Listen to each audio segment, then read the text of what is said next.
shows his anger from heaven against all sinful, wicked people who suppress the truth by their wickedness. They know the truth about God because he has made it obvious to them. Ever since the world was created, people have seen the earth and sky. Through everything God made, they can clearly see his invisible qualities, his eternal power and divine nature, so they have no excuse for not knowing God.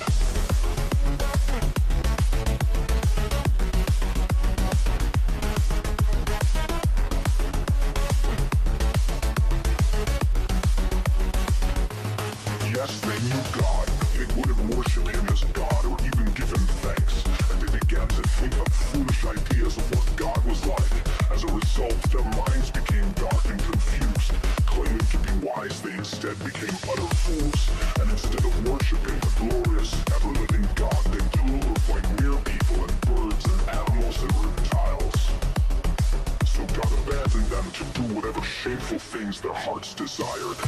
As a result, they did vile and degrading things with each other's bodies.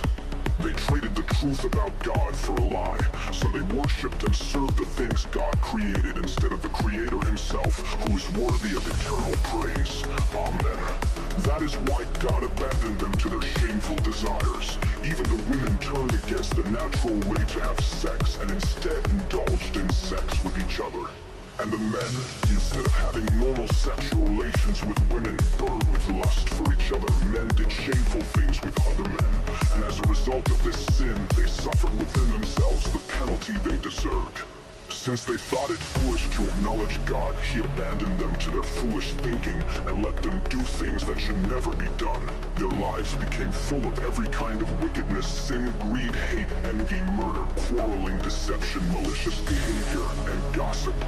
They are backstabbers, haters of God, insolent, proud, and boastful. They invent new ways of sinning and they disobey their parents. They refuse to understand, break their promises, are heartless, and have no mercy. They know God's justice requires that those who do these things deserve to die, yet they do them anyway. Worse yet, they encourage others to do them too.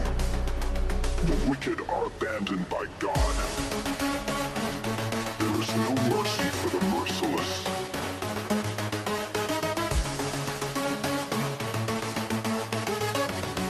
There is no mercy for the merciless.